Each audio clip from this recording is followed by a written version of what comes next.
गणेशाच्या आगमनाच्या उत्साहात कल्याणकरांसाठी एक गोड बातमी आहे। गेल्या काही वर्षापासून कल्याणकरांनी मागणी केलेल्या सुसज्ज हॉस्पिटलची निर्मिती आता पूर्ण होणार आहे। कल्याण पश्चिमच्या आमदार विश्वनाथ भोईर यांच्या अथक प्रयत्नांनी आणि मुख्यमंत्री एकनाथ शिंदे यांच्या निर्देशानुसार कल्याण डोंबिवली महानगरपालिकेच्या माध्यमातून 100 बेडचे अत्याधुनिक सुपर स्पेशालिटी हॉस्पिटल उभारले जाणार आहे। या हॉस्पिटलसाठी आवश्यक कायदेशीर आणि तांत्रिक प्रक्रियेची सुरुवात झाली असून लवकरच हे हॉस्पिटल नागरिकांच्या सेवेत रुजू होईल असा विश्वास आमदार भोईर यांनी व्यक्त केलाय। काही दिवसापूर्वी झालेल्या जाहीर सभेत मुख्यमंत्री शिंदे यांनी कल्याणकरांना या सुसज्ज रुग्णालयाचे आश्वासन दिले होते। वाढत्या लोकसंख्येच्या पार्श्वभूमीवर आणि रुक्मिणीबाई रुग्णालयाच्या अपुऱ्या सुविधांना पाहता शहरासाठी एका अद्ययावत सुपर स्पेशालिटी हॉस्पिटलची आवश्यकता होती।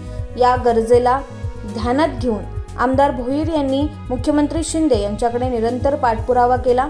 मुख्यमंत्री शिंदे यांनी केडीएमसी प्रशासनाला हॉस्पिटल उभारण्याचे निर्देश दिले आणि त्यानुसार केडीएमसीने तातडीने कार्यवाही सुरू केली। गौरीपाडा परिसरात तळ+3 मजल्याची इमारत तयार करण्यात आली आहे, ज्यावर 100 बेडचे सुपर स्पेशालिटी हॉस्पिटल उभारले जाईल। PPP तत्वावर हे हॉस्पिटल उभारले जाणार असून यामध्ये हृदयविकारावरील उपचारांसाठी विशेषतः सुसज्ज कॅथलॅब सुद्धा असेल। सल्लागार नेमण्यात आले असून लवकरच निविदा प्रसिद्ध केली जाईल। आमदार भोईर म्हणाले, गौरीपाडा परिसरात हॉस्पिटलसाठी आरक्षित भूखंडावर 3 मजली इमारत बांधण्यात आली आहे। 16,000 स्क्वेअर फुटांहून अधिक भव्य जागेत हे सुपर स्पेशालिटी हॉस्पिटल उभे राहणार आहे।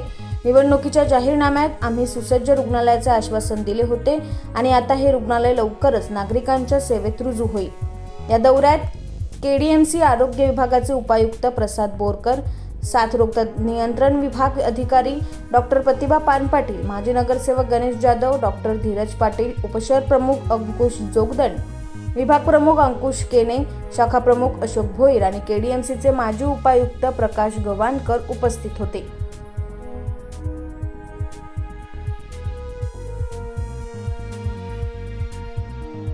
मध्येच माननीय एकनाथ शिंदे साहेब जेव्हा पालकमंत्री असताना त्यांनी तो जाहीरनाम्यातच माझ्या हे केलं होतं की कल्याणकरांसाठी सुसज्ज हॉस्पिटल तयार केलं जाईल। त्या पद्धतीने 5 वर्ष सर्वच लोक पाठपुरावा करत होते।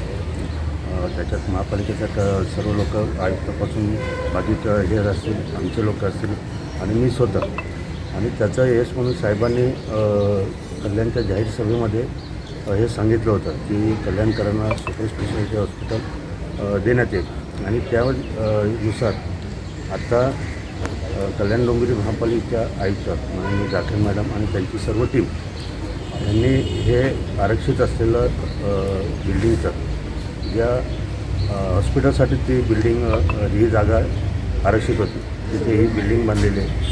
16,000 चौरस फूट ही जागा आहे। मला वाटतं 100 बेडचं रुग्णालय आपण इथे उभारतो आणि हे सुसज्ज असेल एकदम, म्हणजे कॅथलॅब वगैरे सर्व, म्हणजे ज्या गोष्टी आपल्याला पाहिजेत त्या गोष्टी, आणि सर्व कल्याणकरांसाठी सर्व लोकांसाठी त्याचा उपयोग होईल।